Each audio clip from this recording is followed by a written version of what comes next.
Right. I got hacked. Is it Photoshop. Is it difficult to be open about being a Scientologist when it's become sort of very... I feel like it's very trendy right now. Mm-hmm. People really want to expose Scientology for whatever it is. And that's like, Leah Remini has the show, or there's documentaries coming out every other week or whatever it is. Is it difficult for you to just be like, this is just part of my life?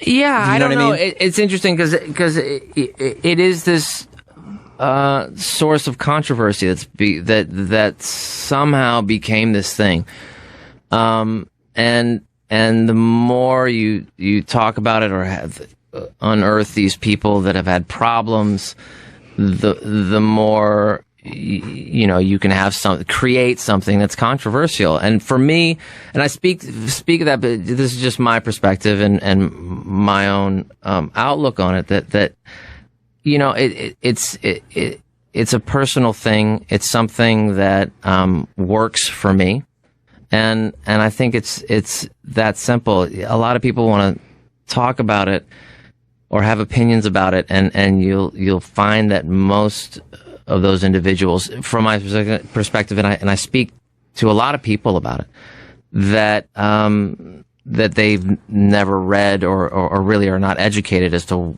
what Scientology is. They've never read anything that Hubbard's written, and yeah, I mean, it becomes, it's this interesting thing because you go, this is my religion, the philosophy that I study. Mm-hmm. That is essentially an applied religious philosophy. The other people who come on to shows or do interviews or talk that don't get really asked about being Christian or Jewish or Buddhist or and probably just because Scientology is newer, so you know what I mean. It's almost like when at the birth of Christianity or something. It's like now this is kind of a newer one, so there's more. Sure, yeah, and it is. I think that before you are a Buddhist or Christian Scientologist, you are who you are, and I don't think that.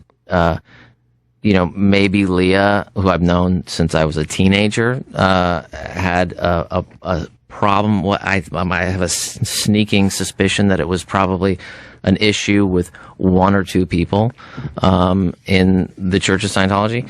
Or maybe it's broader than that, and then it just seems to have festered. I do have to say though,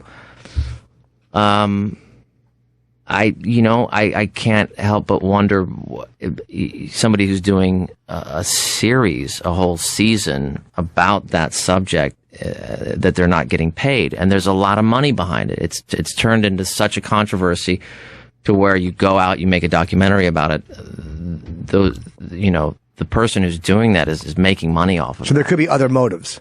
Yeah, and so that's again, it's not even necessarily that it's something that I would care to discuss to the extent because it is something where if somebody has a question, it's just somebody like it's the only thing that you can really say is it works for me, and if you're curious about it, go ahead, go pick up a book. Which is kind of the same with every single religion.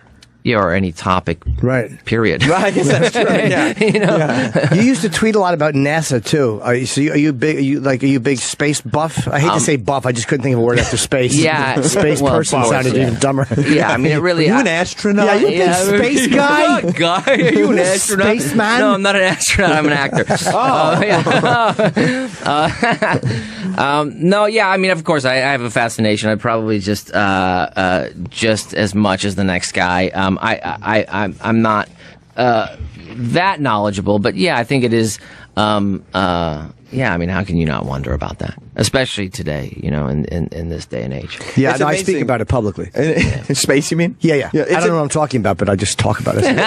It's amazing how obsessed people have gotten with space because, like, physicists like Neil deGrasse Tyson and Michio Kaku and people like that, Lyle Chipperson. Well, I don't know if Lyle Chipperson is one, but they've become celebrities, like in the sense that, like, it's a mainstream thing that if you can speak Carl to Sagan, people, born out of that culture, in a language that they can understand, it kind of blows people's minds. Yeah, and there are so many mysteries out there that are questions that we know are legitimate questions now that do apply to physics and the fabric of our existence, really, and really.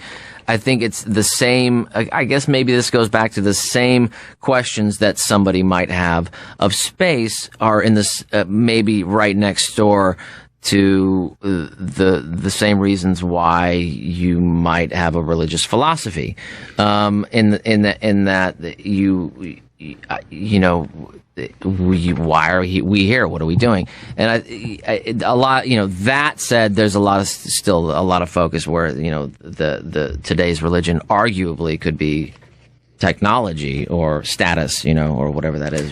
But we got to wrap up this. I want to ask a much dumber. You were like, I'm just thinking. We gotta go. No. You have other interviews. I want to ask a much dumber question about Sneaky Pete. Okay. Because I was watching it. Did you actually have to learn how to pickpocket people? Because I noticed the shots are quick, tight, hand in the pocket shots. So maybe you didn't. I tried.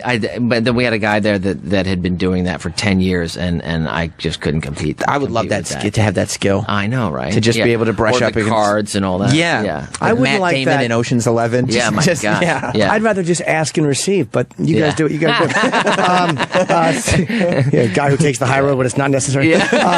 Sneaky Pete, 10 episodes. They're now available. It's really, I only saw the pilot, but it was great. Great. Thanks. It's on Amazon Prime. Yeah. And I'm not even going to give out the Twitter because you really don't use it. But that's the best part. You can just go and you can check them all out on Amazon Prime right now. And it's a very, very good show. Plus, this is why Amazon Prime is so great. You watch all these shows, you can binge them, they got movies, and then you can order something, you get 2-day free shipping. Yeah, it's amazing. I know, Amazon right Prime. There. It's incredible. 2-day free shipping. Thank you, Giovanni. Guys, Thank you, so Giovanni. much. And we'll be right take back. a break. We'll be right back.